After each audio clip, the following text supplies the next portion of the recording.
So in the second sample, this one is called Pines in the Snow, and if you look at your worksheet, this is the second one. So we're going to be doing a wet and wet technique, some salt, and pine tree symbols. So we have to start with the line between the sky and the ground, and it's going to be a curving line.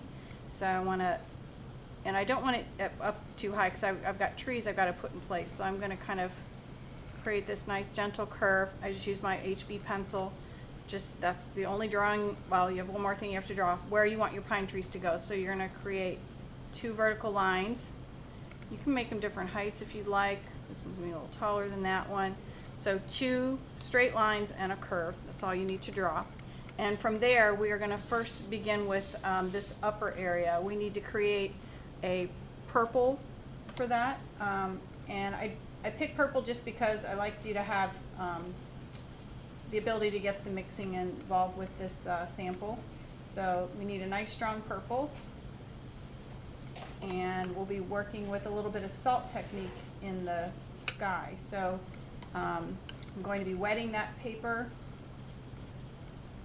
Almost got my purple here.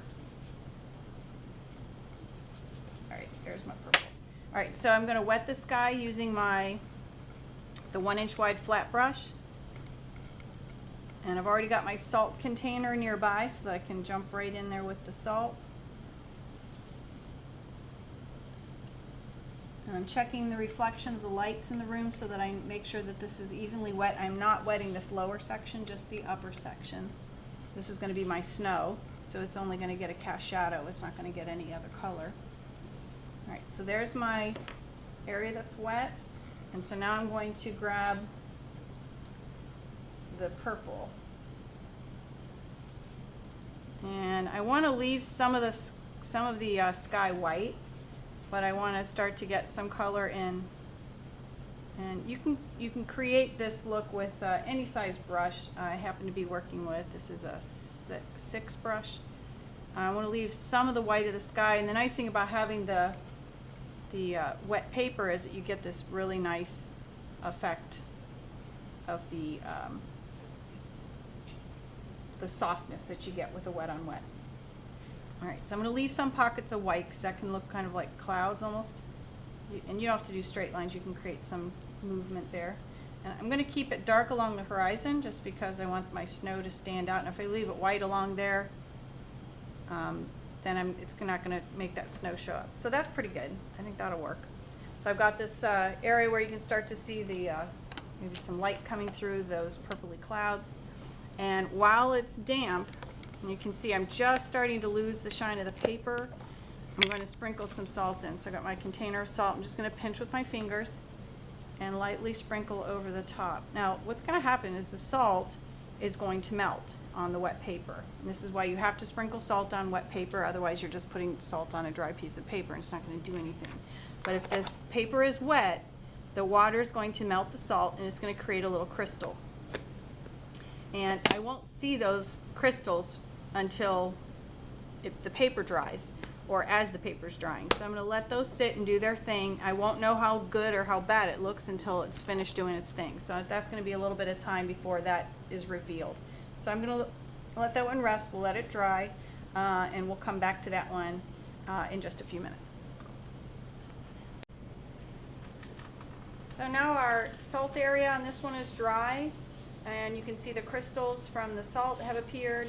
And now I need to create a pine tree out of both of my verticals. And you can rub the salt away, whatever salt is left on your paper. I've mixed up a really strong dark purple, and I want to start to paint at the top of the pine tree. I've got my number 4 brush. I could use something a little smaller. In fact, I might switch to number 2.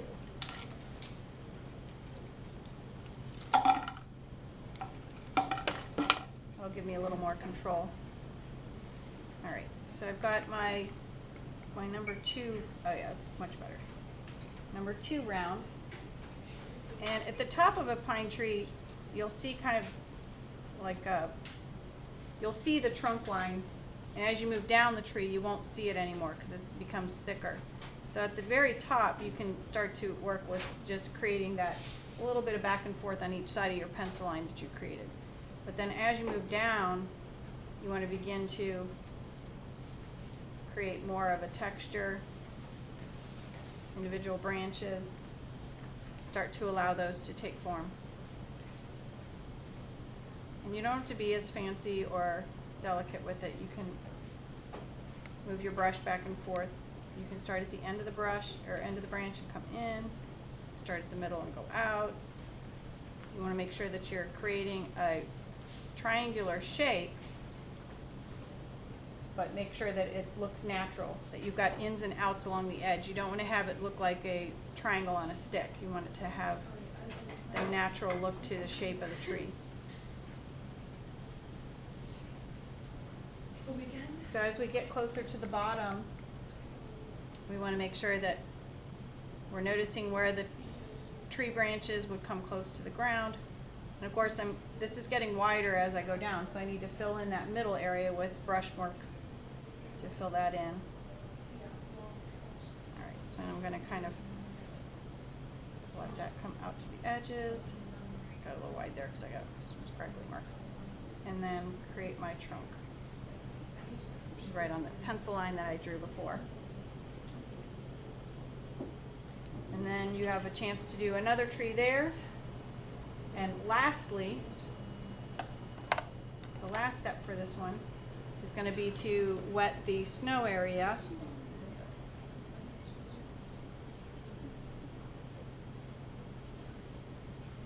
And then after your snow area is wet, and of course I would paint that second tree, but you don't need to see it twice. If you want to watch it again, you can. But paint your second tree and then wet your snow area, and you could let a little dry time in between. You're going to grab some of your purple and decide which way. Now I've got a big pocket of light here, so I'm going to pretend that my light is coming from that direction. So I'm going to have my tree cast shadow coming this way. So all I did was wet it with plain water and then created that gradation. Get a little bit more dark here in the center. So it creates that cast shadow. And of course you would have another tree here with a second cast shadow, and it would run off the edge of the page. So that's it to finish that one.